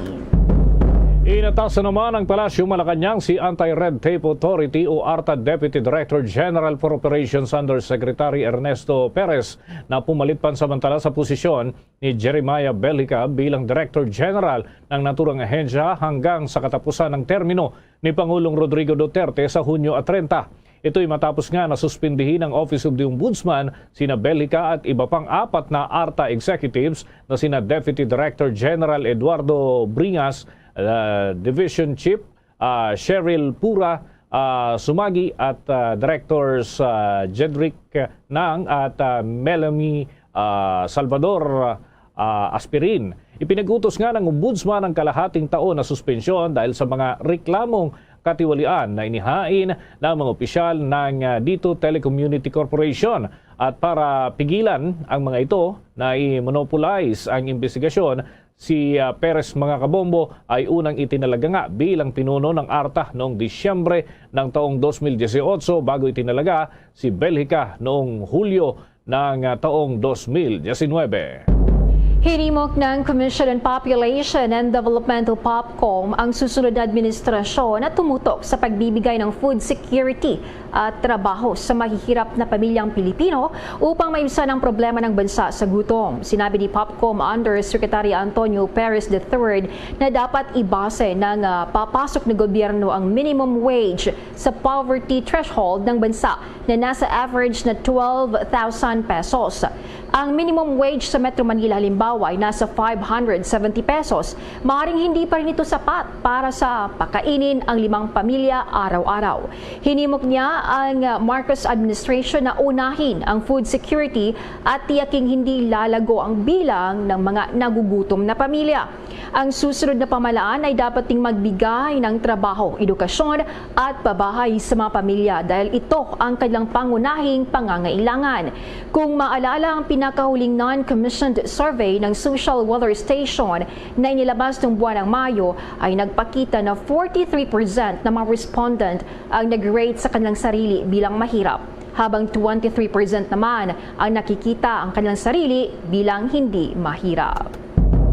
Oras natin, 42 minuto na makalipas ang alas 6 ng gabi. Malugod ng tinanggap ng Commission on Human Rights ang mga panawagan ni incoming National Security Advisor Dr. Clarita Carlos na wakasan ang red tagging at nagpahayag pa ng suporta para sa kanyang panukala para sa gobyerno na tumuon sa pagtugon sa inequality na nagdudulot ng insurgency. Sa isang pahayag, sinabi ni CHR Executive Director Attorney Jacqueline Andigia na maaring gamitin ang red tagging para gawing lehitimong target ang mga kaaway ng Estado at ito ay umaani na dati pa ng iba't ibang reklamo dahil nga nagiging target umano kahit ang mga karaniwang tao na wala namang kaugnayan sa anumang mga grupo na nagtataguyod ng kahalintulad ng isang komunistang organisasyon. Gayunpaman ay tinanggap din ni Digia ang panukala mula kay Dr. Carlos na sanayin ng gobyerno ang pagsisikap nito na pagtugon sa hindi pagkakapantay-pantay at kakulangan ng mga pagkakataon na nagbubunga naman ng insurgency.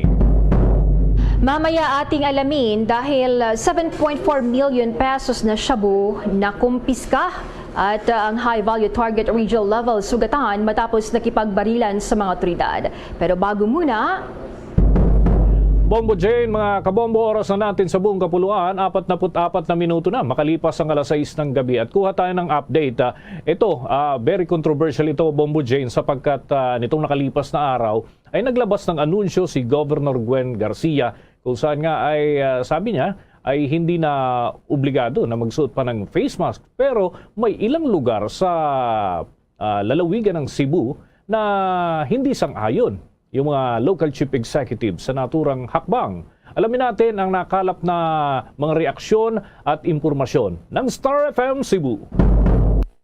Mananatiling required at hindi susundin ng pamahalaang lungsod ng Cebu ang executive order ni Cebu Governor Gwendolyn Garcia na gawing optional ang pagsuot ng face mask sa mga well-ventilated at open spaces. Inihayag ni Cebu City Mayor Michael Rama na malayong magkaiba umano ang sitwasyon ng probinsya at lungsod kung geographic situation at populasyon ang pag-uusapan. Paliwanag pa ng alkalde na ang geographic situation ng lungsod ay nagresulta sa compact population lalo na sa lowland areas kung kaya't maaari maging dahilan ito sa panganib ng kalusugan ng mga tao hindi katulad sa lalawigan. Kaya naman pinaalalahanan ng Cebu City Police Office ang publiko na ipagpatuloy ang regular na pagsusuot ng face mask sa mga pampublikong lugar. Itutuloy din ng mga ito ang kanilang night patrol lalo na sa mga establishmento upang matiyak na sinusunod nila ang pagsusuot ng face mask. Gayunpaman, sinabi ni Rama na ang pag-require ng face mask ay isang kilos na gagawin ng lungsod sa hinaharap. Bilang isang highly urbanized city, hindi sakop sa jurisdiction ng provincial government ang Cebu City. Umani naman ang desisyong ito ng samot-saring reaksyon mula sa mga residente ng lungsod. Mabuti walang face mask para makahinga tayo na maayos. Kasi ang face mask sagabal sa paghinga at saka gastos na rin sa pagbili ng face mask. Dapat hindi tanggalin yung mask dito sa Cebu City. Kasi maraming tao dito kaiba sa probinsya.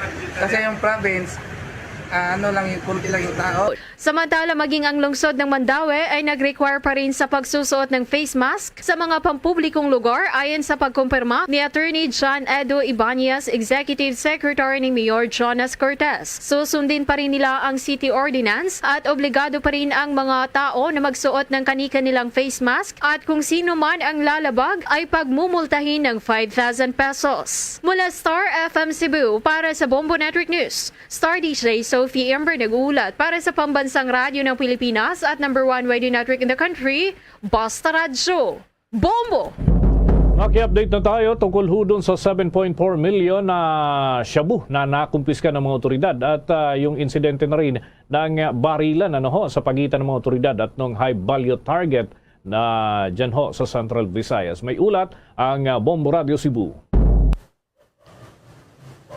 yes, Bombo Dennis, mahigit 1 kilo ng pinanghihilaang shabu o nakagahalaga ng 7.4 million pesos ang nakumpiska sa isinigawang bypass operation sa Cebu City Police Office sa Barangay Lahug, lungsod ng Cebu. Kinilala ang sugatan na nasuspetsado na si Paul Kevin Abella, 29 na taong gulang, may kinakasama at residente ng nasabing lugar at ikinukonsidera na high value individual regional level. Sa panayam ng Bombo Radyo Cebu ay Police Major Police Colonel Ernesto Salvador Tagle, ang CCPO Director dito sa lungsod ng Cebu, nagtulak ng shabu ang suspect at ito ang tinuturong source ng pinagbabawal na gamot sa mga unang nahuli ng CCPO Station 4. Dagdag pa ni Talusig na nabaril nila ang suspect at natamaan sa kaliwang braso matapos itong nanlaban at bumunot sa kanyang caliber 45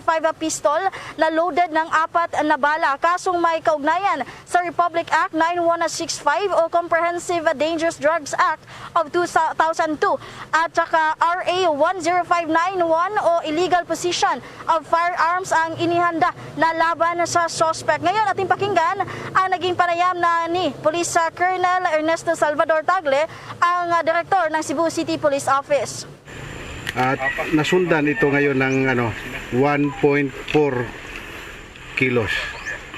So ito intelligence driven operation. Nakukuha nila mga informasyon sa mga previous operations at ito ang naging resulta. Dapat tumigil na sila sa So nadinggan natin ang panayam ni Police Colonel Ernesto Salvador Tagle, ang direktor ng Cebu City Police Office. Yun nga, 3 weeks prior ngayong operasyon ay may nakumpiska din sila na 3 kilos. At yung mga na-aresto nila ay tinutumbok itong suspect na source ng illegal drugs sa Bombo, Dennis. Okay, thank you so much. Ingat kayo dyan, Bombo Fred. Mula dito sa lungsod ng Cebu para sa Bombo Network News, sa Bombo Fred de Castro para sa Pambansang Radyo ng Pilipinas at meron ng radio station sa probinsya at lungsod ng Cebu. Basta Radyo, Bombo! Kukuha naman tayo ng detalye sa report na may shootout na nangyari sa North Cotabato kung saan may patay at sugatan sa entrapment operation laban sa mga smugglers. May pagulat ng Bombo Radio Crew Nadal.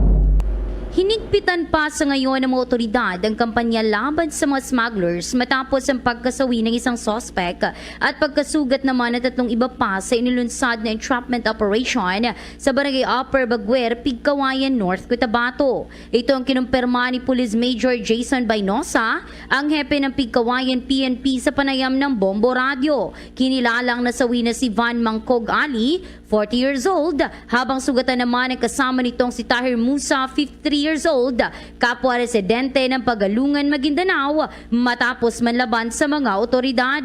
Habang sugatan din ng 2 pang individual na nadamay lamang kung saan sakay mga ito ng Town Ace Jeep na binangga ng sasakyan ng mga suspect. Ayon pa kay Bainosa, ang entrapment operation ay lunsad laban sa grupo ni Ali na sangkot sa pagbibenta ng mga smuggled cigarettes. Dagdag pa ng opisyal, ipinahinto nila ang sasakyan ng mga suspect, ngunit sa halip na huminto ay umaharurot ng takbo sabay paputok sa operating team, kaya't nangyari ang shootout. Dahil sa palitan ng putok, tinamaan si Ali na naging dahilan ng pagkamatay nito, habang dinala naman sa ospital upang magamot ang kasama nito. Na-recover sa sasakyan ng mga suspect ang 9 na boxes ng 4 cigarettes na nagkakahalaga ng 135,000 pesos, 2 pakete ng pinaiwala ang shabu, caliber 45 na loaded na magazine na may 6 na bala, isang fire cartridge case ng .45 caliber pistol at 11,000 pesos na cash. Dagdag pa ni Bainosa, matagal na nilang sinusurveillance sa mga suspect dahil sa pagkakasangkot sa illegal na aktibidad. Sa ngayon, sinampahan na ng kaukulang kaso ang mga nasabing suspect. It was an entrapment operation that resulted to an armed confrontation between our operating team and between the suspects na nagtakang yun nga, mag-slip o magbenta ng mga illegal contraband sa bayan ng Pigkawayan. Si Police Major Jason Bainosa, ang Chief of Police ng Pigcawayan PNP sa panayam ng Bombo Radio Coronadal. At yan ang ulat mula dito sa Bombo Radio Coronadal. Para sa Bombo Network News, ito si Bombo Donhart Militar para sa Pambansang Radyo ng Pilipinas at consistent number 1 sa probinsya ng South Cotabato, Basta Radio. Bombo! Bombo International News. Pinangalanan ng North Korea ang isang nangungunang nuclear negotiator bilang unang babaeng foreign minister ng bansa. Ito ay sa gitna ng mga babala mula sa Amerika na naghahandang Pyongyang na magsagawa ng nuclear test. Ang career diplomat na si Chi San-hee ay hinirang sa isang plenary meeting ng Central Committee ng Workers' Party na pinangangasiwaan ng North Korean leader na si Kim Jong-un. Ang kanyang appointment ay dumating sa panahon ng tensyon sa Korean Peninsula, habang ang North Korea ay agresibong pinapalakas ang programa nito sa weapons testing bilang pagsuway sa mga parusa ng United Nations. Noong Martes, nagbabala si U.S. Special Representative for North Korea Policy Song Kim na naniniwala ang Washington na naghahanda ang North Korea na magsagawa ng ikapitong nuclear test na magiging una nito mula noong 2017. Magugunitang ang North Korea ay nagsagawa ng 17 missile launches ngayong taon, kabilang ang dalawang matagumpay na pagsubok ng ipinapalagay na intercontinental ballistic missiles. Bombo Sports News. Sini NBA All-Star Jason Tatum ang kanyang sarili sa pagkatalo ng Boston Celtics sa naging laro kanina sa kamay ng Golden State Warriors sa Game 4 ng NBA Finals. Ayon kay Tatum, responsibilidad niya kung bakit kinapos ang Boston.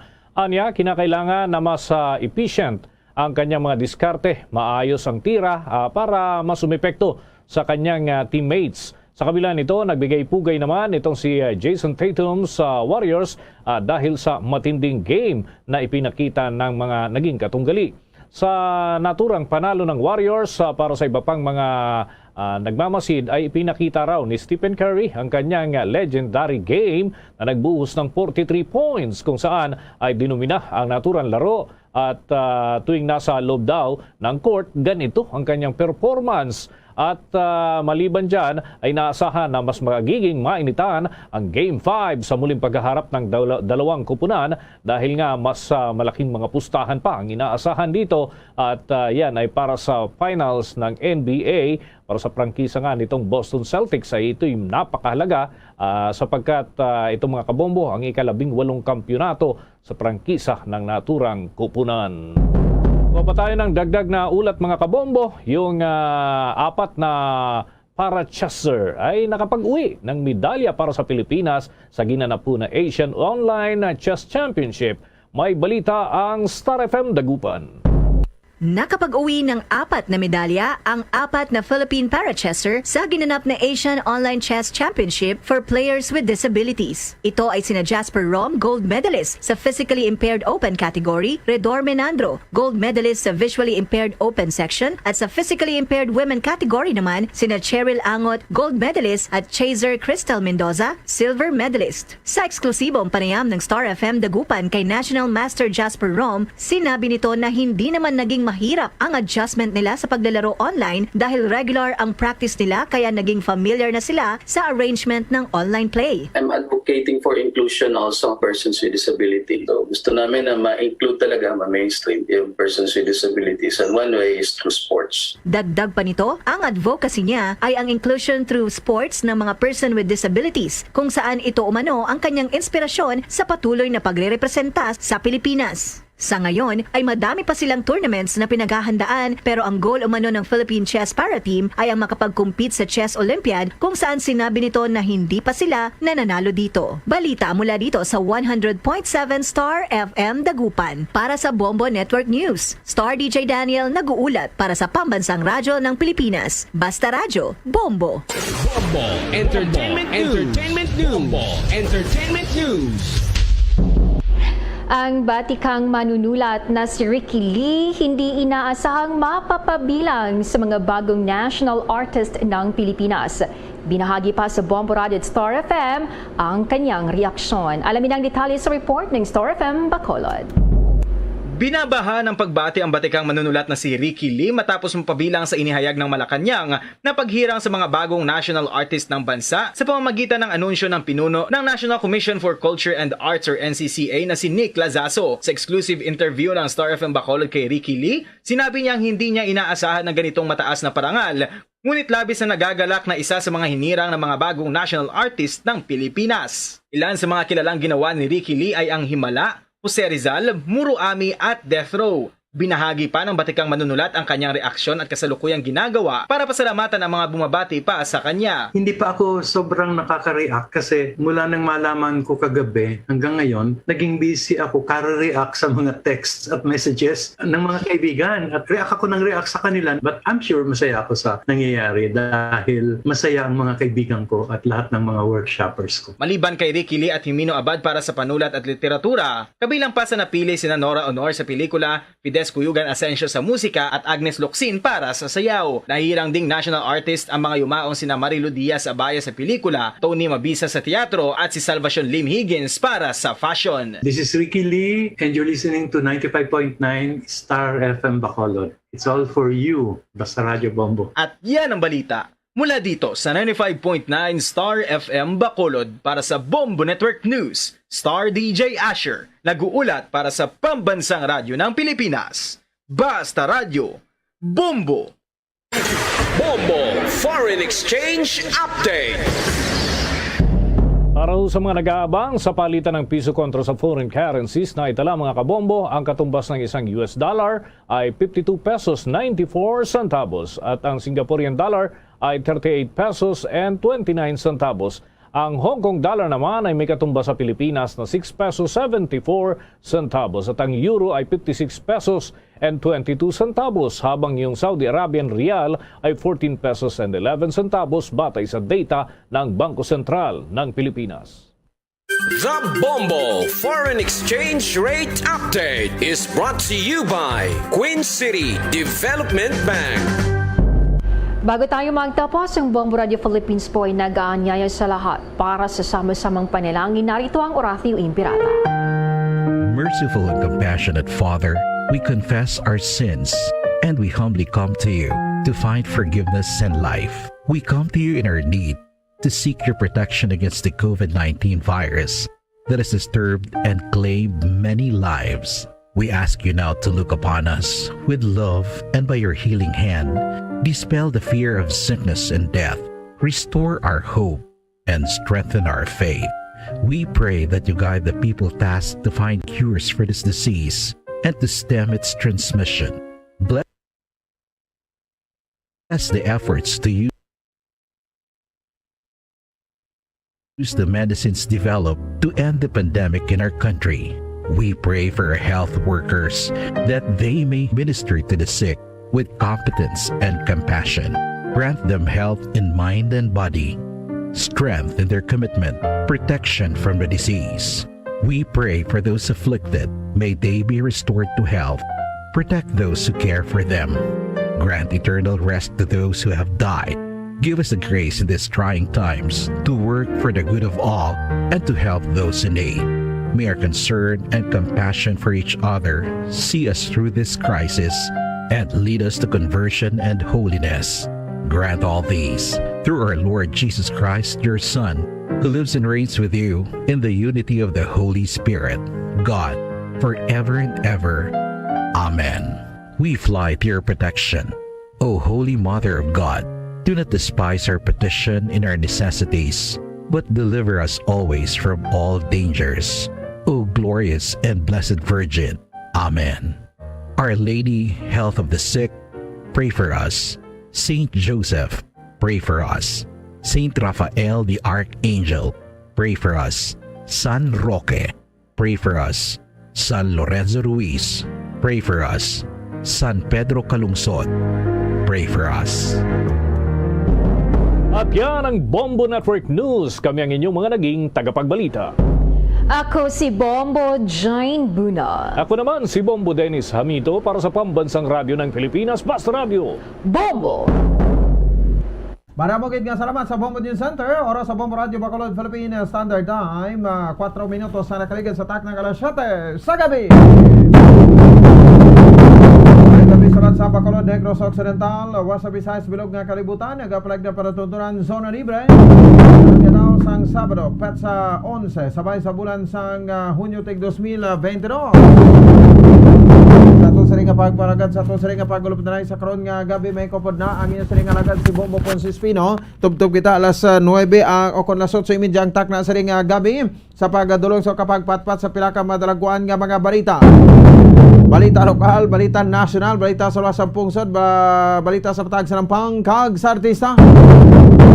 Siyempre may kapo na buko sa parsa sa DYWB Bombo Radio Pato Reporters sa ato sa ring mga Bombo Correspondents, Bombo Volunteers sa maghatagman sa pila ka madalaguan nga mga balita, pinakauli nga ma-report nga nagkalanabo assign sa restetag sa Cameras of Responsibility. Antes ang tanan, pagtamiyota sa atong saling nga makauto mataga parmatita abroad, mga pinalanggata nga managrense kag mabakolod noon dito sa luwasang pungsod nga nagalantaw na karaga pamati pinagi sa Facebook, sa YouTube, at the same time yung makabran sa bahin sang 630 kHz. So welcome na sa pagpangalagad sa Sabado na kitang edisyon sang Zona Libre. 6 minutos sa kaligad sa tak ng alas 7 sa gabi. Ano aton labing talopang doon, pila ka madalagkuan nga mga balita. Sa mga top stories of the day, madalagkuan sa ring nga mga balita lokal. Ang 124th Independence Day celebration, no? Buwasan ng makabaran sa balonta preparasyon dugang sa syudad isang Bacolod, no? Dire kay ti daw kumpirmado na gid ko, no? Ang mangin dinapit nga bisita, no, other than former presidential chief legal sang presidente sang pungsod Pilipinas nga si Attorney Salvador Sal Panelo. Amo ni siya ang wala gintagaan sang tsansa, no, sang mga pumulong Pilipinon, no, sa didiri nga amo nga mangin isa ka senador, no, sang pungsod Pilipinas. No, so di makabanan sa aton man sa ring nga mga at the same time, no, sa aton sa ring nga mga kabombo, no, so magapadulong diri or diri na gani ni guro, no, subong, no, sa Attorney Salvador Panelo nga may dinapit nga bisita sang syudad sa Bacolod's 124th Independence Day. Waton dira iya makabanan, no, diin kita buwas, no, dira sa bahin sang Bacolod City Public Plaza, no, alas 6:30, no, buwas sa ring adlaw, no. So ti ibalota na karon, ano, kag dugang maprobasyon, no, sang aton sa makabarang nga City Council headed by Councilor Diniceto Novero, aton sa ring majority floor leader sa City Council sa siniyang administrasyon. Wala ni mabalaan, no, sa di makabaran kon ano ang madangatan man ni Councilor Novero nga komitiba kung magpungko naman ang mga bag-o nga set, no, sa officials kay ti ang Grupo Progreso ng Administrasyon Subong, no, mangin oposisyon na or ara hindi man sila nga oposisyon, kundi ang correct term dira, no, nga mangin minority na sila, minority group. Walo gid na nagdalaog dito sa piyak sa Team Asenso, no, headed by Mayor-elect Albi Benitez. So kag iban pa isa ni karon nga may impormasyon ni balaon naton, no, sa din makabanti aton mga veterano. Kay buwas aga mera sang flag raising ceremony, no, dira sa abay sa Bacolod City Public Plaza. So balaon ta man no, kay ti Araban ang aton sa ring alkalde, no, si Mayor Evilio Bingordia kag ti Makachempo nga maka-interview, may schedule siya, no, nga magpa-interview sa makatapo sang media. Supposed to be this is the first interview, no, ni Mayor Bingordia sa makatapo sang media after sang election sang May 9, 2022. Pierde ini siya, no, sa kay Mayor-elect Albi Benitez, no, sa abanseng masobra sa 70,000 o malapit sa 80,000 ang abanseng mga kabanan, no, ni Mayor-elect Albi Benitez. Anay congressman, no, sa 3rd district sang probinsya sa Negros Occidental. Gumakabig, no, nga ikaduwa nga pinakamangaranon, bilyonaryo nga congressman sang time niya, no, sang last term niya, nag-end ng term niya 2019. Ikaduwa sa kay fighting senator Santos ang una, Manny Pacquiao. Samtang duga pa sa naton nga mabarita diriban sa aton nga pagpalagad ang isa sa mga kilalaman ang lawyer kag political analyst diri sa bahin sang siyudad sa Bacolod kag probinsya sa Negros Occidental sa persona ni Attorney Jomax Ortiz sa gin-appoint bilang National Security Advisor si Anay Professor sa University of the Philippines, Professor Carlita Carlos sa Marcos Administration, so sari nga mga kuha naman reaksyon sa didiri ang nagagilinuwa sa bisan ano lang nga sari sa media, sa print, sa broadcast o kon sa bahin sa social media. Kay ti isa ka babayi former professor kag ti ang ining ginasiling man nga ti ang political accommodation ara dira kay sang that time nga ang debate dira sa bahin sang SMNI ang kuandre istasyon ni Pastor Apollo